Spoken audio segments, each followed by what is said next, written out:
تو تم کو کہاں سے حق مل گیا کہ تم امت کی رہنمائی کرنے کے لیے لمبی لمبی تقریریں کرو؟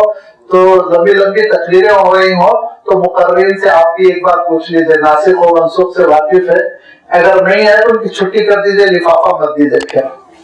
یہ علم میں گہرائی ہونی چاہیے، مطالعہ ہونا چاہیے، اللہ کی کتاب کا مطالعہ ہو، اللہ کی کتاب کی تشریح کرتی ہیں حدیثوں کا مطالعہ ہو۔ اللہ تعالیٰ کی کتاب نازل ہوئی صحابہ کے درمیان، انہوں نے کیسے ریئیکٹ کیا، کیسے نافذ کیا، کیسے سمجھا، صحابہ کے سلسلے میں معلومات ہو، ان کے اقوال معلوم ہو، ان کے افعال معلوم ہو، تب کہیں انسان کو کچھ بیان کرنا چاہیے، منبر رسول پر بیٹھنا چاہیے، ہرکس و ناقص منبر رسول پر چڑھ جائے اور اچھلنا کودنا شروع کر دے تو پتہ نہیں کیوں اچھلتے ہوئے مقررین کو دیکھ کر مجھے آپ صلی اللہ علیہ وسلم کی ایک حدیث یاد آتی ہے کہ ایک وقت آئے گا میرے منبر پر بندر کھڑے ہو جائیں گے۔ آپ صلی اللہ علیہ وسلم نے ارشاد فرمایا تھا ایک وقت آئے گا قیامت سے پہلے کہ میرے منبر پر بندر چڑھ جائیں گے، چھلنا کودنا شور بچانا چیخنا پکارنا آوازوں کا زیر و بم یہ سب نہیں ہے، یاد رکھیے اصل علم ہے، علم کی بنیاد پر لوگوں کے درمیان کام ہونا چاہیے۔ علم کوئی چیز نہیں، مطالعہ ہے، پڑھیے تفاسیر پڑھیے، احادیث کی کتابیں پڑھیے۔ کوئی علم ایسا نہیں ہے کہ بس کسی کو اللہ تعالیٰ نے وہابی طور پہ دے دیا باقی سب محروم، نہیں، جو لگے گا اس میدان میں اللہ تعالیٰ اس کے سینے کو کھولے گا۔ والذین جاہدوا فینا لنہدینہم سبلنا، جو محنت کرتا ہے تو اللہ عطا کرتا ہے، یاد رکھیے ہدایت کے راستے کھولتا ہے۔ علم تعلم، نہیں جانتے ہو ان اللہ لہ ملک السماوات والارض، زمین و آسمان کی شہنشاہیت بس اللہ کی ہے۔ وما لکم من دون اللہ من ولی ولا نصیر، اور اللہ سے ہٹ کے نہ کوئی تمہارا کارساز ہے اور نہ ہی کوئی مددگار۔ ان تريدون ان تصلوا رسولکم، تم بھی کیا اسی طرح کے اعتراضات اپنے رسول سے کرنا چاہتے ہو؟ کما سئل موسیٰ من قبل، جیسے کہ حضرت موسیٰ سے پوچھے گئے۔ سوال بڑا اعتراض، یاد رکھو اگر ایسے کرو گے تو ہدایت اور توفیق چھین لی جائے گی۔ وَمَن يَتَبَدَّلِ الْكُفْرَ بِالْإِيمَانِ، جو ایمان کے بدلے میں کفر کو مول لیتا ہے، ایمان کو کفر سے تبدیل کر دیتا ہے، فقط ضل سبیل، وہ صراط مستقیم کو سیدھے راستے کو گوا دیتا ہے، پھر ہدایت ملنے کی توفیق نہیں ہوتی۔ گناہ انسان کرتا ہے، توبہ کے دروازے کھلے رہتے ہیں اور توبہ استغفار کر کے وہ اللہ کی جانب رجوع کر سکتا ہے، لیکن جو رسولوں کا مذاق اڑاتا ہے، جو دین کا مذاق اڑاتا ہے اور جو رسولوں کے سلسلے میں سمجھتا ہے کہ میں سوالات سے ان کو الجھا دوں گا، راہ راست سے نعوذ باللہ ہٹا دوں گا، ایسوں کے لیے تو اللہ تعالیٰ ہدایت و توفیق سے محروم کر دیتا ہے۔ وَذَا كَثِيرٌ مِّنَ أَهْلِ الْكِتَابِ، بہت سارے یہ اہل کتاب یہود و نصارہ مشرکین یہ سب کیا چاہتے ہیں؟ لَوْ يَرُدُّونَكُم مِّن بَعْدِ إِيمَانِكُمْ كُفَّارًا، تم کو ایمان سے محروم کر دیا جائے، لوٹا دیا جائے ایمان کے بعد کفر کی جانب، تم کافر بن کر لوٹ جاؤ۔ ہے کہ نہیں ہے گھر واپسی؟ ان کی خواہش ہے کہ نہیں ہے؟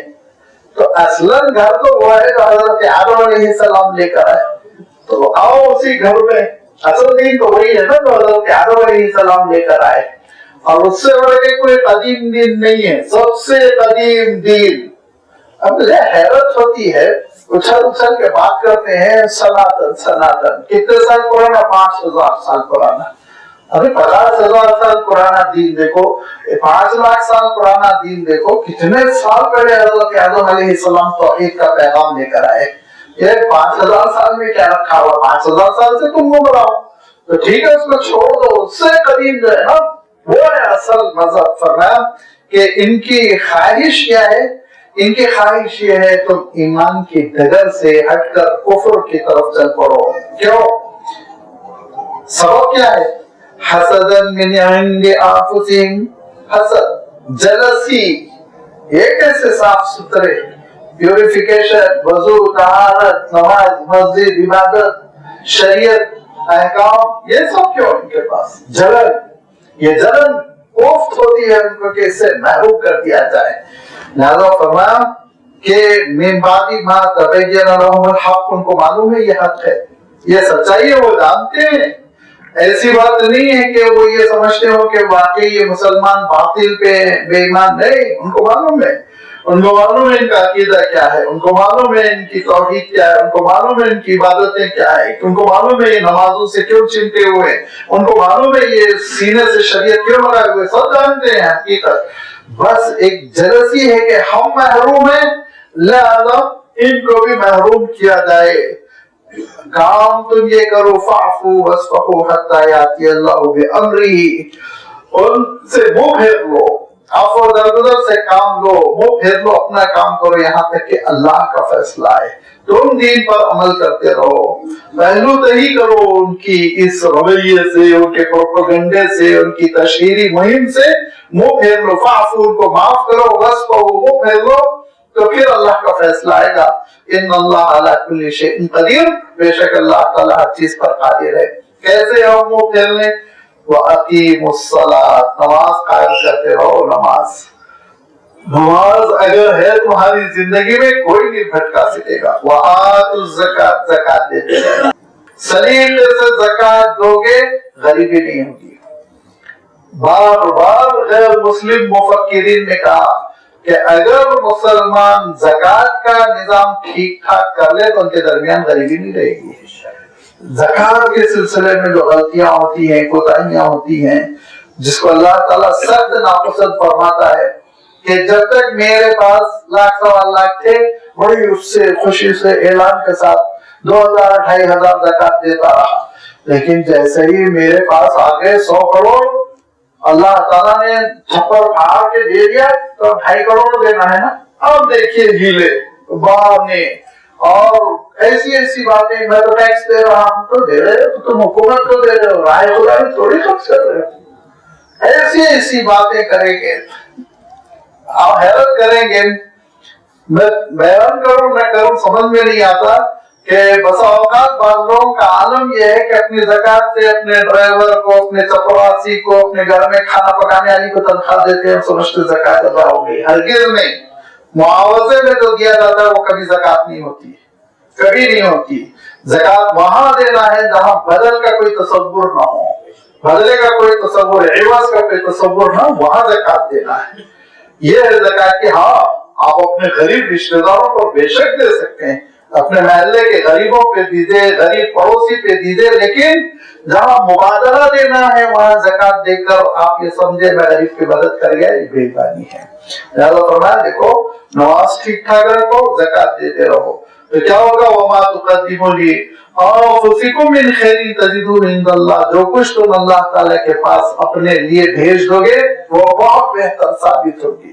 یہ راہ خدا میں جو ہم خرچ کرتے ہیں نا، وہ اللہ تعالیٰ کے پاس ہم پیشگی بھیج رہے ہیں۔ جیسے ہمارے بچے کرتے تھے نا، ابھی تو ذرا ختم ہو گیا کہ NRIs باہر گئے ہوئے سعودیہ، یہاں پیسے بھیجتے رہے کہ اپنا گھر بنا لیجیے، یہاں کچھ تجارت شروع کیجیے تاکہ ہم لوٹ کر آئے تو سکون کی زندگی بسر کریں۔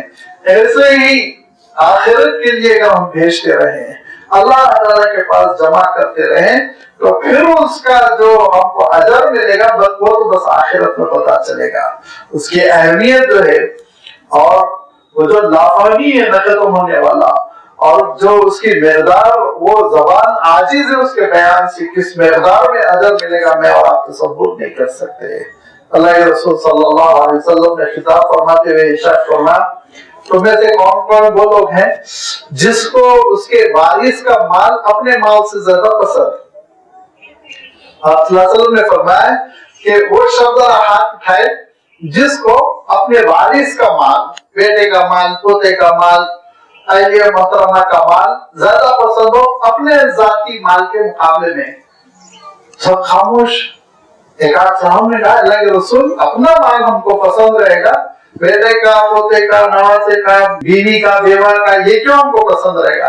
تو فرمایا جو چھوڑ کر جا رہے ہو نا وہ وارثوں کا ہے، جو خیرات کر رہے ہو تمہارا ہے، اللہ کے پاس تم کو ملے گا۔ جو خرچ کر رہے ہو اللہ کے لیے وہ تمہارا ہے، وہ تم اپنے اکاؤنٹ میں وہاں آخرت میں جمع کر رہے ہو، آخرت کے بینک میں، وہ تم کو ملے گا۔ باقی جو چھوڑ کے جا رہے ہو وہ سب تو تمہارے اپنے بچوں کا ہے، وارثین کا ہے، تم کو کیا ملنا اللہ سے۔ نیک ہے، اچھا استعمال کیا، بہت اچھا، اور اگر خدا خاصہ غلط راستے پہ چلے اور غلط استعمال کیا تمہاری وراثت کا اور مال کا تو تمہارے لیے بھی وبال بنے گا، وہ بجائے سال ثواب کے سال عذاب بن جائے گا۔ لہذا فرمایا دیکھو وما تقدمو، جو کچھ اے انسانوں تم پیش کرتے ہو اپنی جانوں کے لیے بھلی چیز، اللہ کے پاس اس کا اجر پاؤ گے۔ وما یعمل مثقال ذرۃ خیرا یرا، ایک روپیہ بھی تم خیرات کرتے ہو تو اس کے بارے میں تم ہرگز یہ تصور نہ کرنا کہ اللہ تعالیٰ نعوذ باللہ بھول جائے گا، نہیں، تو ہو سکتا بھول جاؤ، اللہ تعالیٰ نہیں بھولے گا۔ وہ ایسا عظیم الشان اجر دے گا کہ عقل حیران رہ جائے گی۔ ان اللہ بما تعملون بصیر، جو کچھ تم کر رہے ہو اللہ تعالیٰ اس کو دیکھ رہا ہے۔ وقالوا لن يدخل الجنة الا من كان هودا ونصارى، ان کا عالم یہ ہے کہ بیٹھے بیٹھے تفسیریں کرتے ہیں اور کہتے ہیں جنت میں کوئی داخل نہیں ہوگا سوائے یہودیوں کے یا عیسائیوں کے، تل کا امانیو، یہ تمہاری تمنائیں ہیں، یہ تمہارا خواب ہے جو تم دیکھ رہے ہو۔ اگر تم سچے ہو کہ سوائے یہودی کے اور سوائے عیسائی کے کوئی جنت میں داخل نہیں ہوگا، یہودی اپنے لیے کہتے تھے، عیسائی اپنے لیے کہتے تھے، تو فرمایا قل ہاتوا برہانکم ان کنتم صادقین، تورات سے انجیل سے کوئی دلیل لاؤ۔ چیلنج ہے اللہ تعالیٰ کا کہ تورات میں کوئی ایسی آیت ہے تو پیش کرو جس میں کہا گیا کہ یہودی ہی جنت میں داخل ہوگا۔ تبدیل شدہ تورات میں نہیں ہے، اصلی تورات میں کیا، تبدیل شدہ انجیل میں نہیں ہے، اصلی انجیل تو کیا۔ فرمایا کوئی دلیل ہے تمہارے پاس، ایگریمنٹ اللہ تعالیٰ سے ہو گیا کہ تم ہی جنت میں داخل ہو جاؤ گے، دوسرے نہیں۔ فرمایا نہیں، اسلام ان نظریات کو پیروں تلے رونتے ہوئے اعلان کرتا ہے، اللہ کی کتاب یہ اعلان کرتی ہے، اللہ تعالیٰ کا دین یہ اعلان کرتا ہے، بلا من اسلم وجہہ للہ، جس نے اپنی ذات کو اللہ کے سپرد کر دیا، وہ محسن، اور وہ عمل میں ٹھیک ٹھاک ہے، اچھا ہے، فَلَهُ أَجْرُهُ عِنْدَ رَبِّهِ، اس کا اجر رب کے پاس ملے گا، اگرچہ کہ وہ شودر کیوں نہ ہو، اگرچہ کہ وہ کالا کیوں نہ ہو، اگرچہ کہ وہ برہمن کیوں نہ ہو، اگرچہ کہ وہ یورپ کا گورا کیوں نہ ہو، اگرچہ کہ وہ یہودی کیوں نہ رہا ہو، اگرچہ کہ وہ عیسائی کیوں نہ رہا ہو، اگرچہ کہ وہ بہت ہی نچلے طبقے کا کیوں نہ رہا ہو، ساری ذات پات کو ختم کر کے کہا صفات۔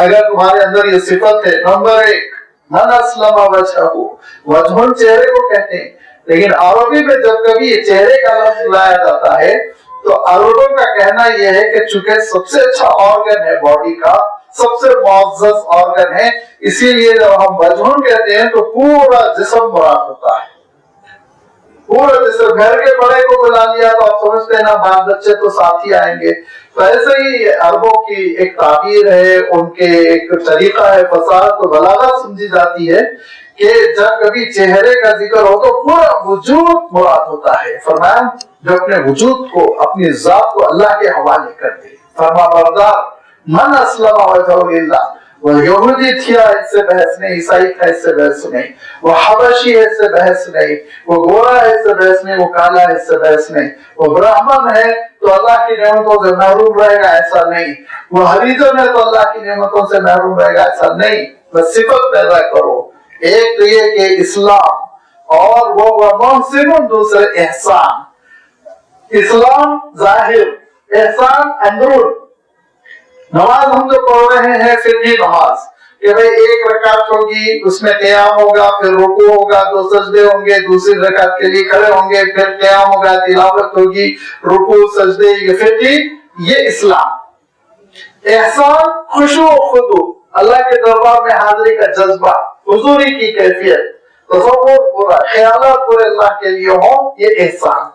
تو یہ 2 چیزیں مل کر پھر یہ اسلام کا صحیح وجود ہمارے اور آپ کے درمیان پیدا ہوتا ہے۔ فرمایا یہ 2 چیزیں اگر تمہارے اندر ہیں تو یاد رکھو تمہارا پروردگار تم کو بھولے گا نہیں، وہ اجر دے کر رہے گا۔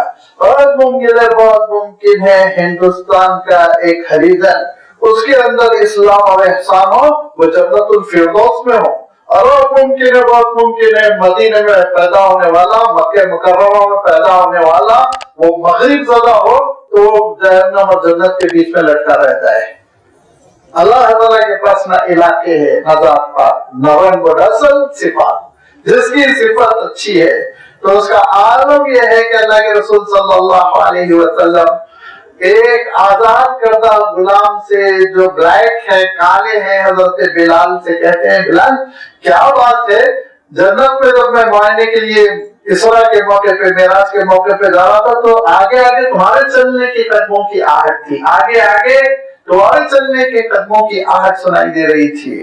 رو پڑے حضرت بلال کہ میں ایک حبشہ کا معمولی سا غلام، چند دنوں پہلے مجھے خرید کے آزاد کیا گیا، میں جنت میں اللہ کے رسول صلی اللہ علیہ وسلم کے آگے آگے کیوں؟ صفت یہی اسلام احسان دو چیزیں پیدا کریں۔ ظاہر میں مطلوب ہے، یاد رکھیے گاڑی کی باڈی بھی ہونا چاہیے، بغیر باڈی آپ انجن کے اوپر گاڑی چلا لیتے ہیں، اور انجن بھی ہونا چاہیے، دونوں ہو تو گاڑی ہے آپ کی۔ جنت میں جو گاڑی داخل ہوگی ظاہر میں بھی اسلام ہو، اندرون میں احسان ہے، عمدگی کے ساتھ کام کیا جائے، شریعت کے مطابق کام کیا جائے اور حسن کے ساتھ کام کیا جائے۔ وَلَا خَوْفٌ عَلَيْهِمْ وَلَا هُمْ يَحْزَنُونَ، یہ صفت تمہارے اندر آ گئی تو تمہارے لیے نہ کوئی خوف کی بات ہے نہ غم کی بات ہے، فیوچر کا کوئی خوف نہیں تم کو کہ کیا ہونے والا ہے، اور پچھلی چیزوں میں جو تم نے پچھلی زندگی میں کھو دیا اس کا تم کو صدمہ بھی باقی نہیں رہے گا۔ اس حقیقت کو سمجھو، اس حقیقت کو نہ سمجھنے کی وجہ سے یہود مغضوب علیہم ہو گئے۔ کیا کہا انہوں نے؟ اس کا تذکرہ آگے اللہ تعالیٰ نے انشاءاللہ آنے والے رکوع میں بیان فرمایا، اس کی وضاحت اللہ اتبارہ کی خدمت میں رکھی جائے گی۔ وآخر دعوانا ان الحمدللہ رب العالمین۔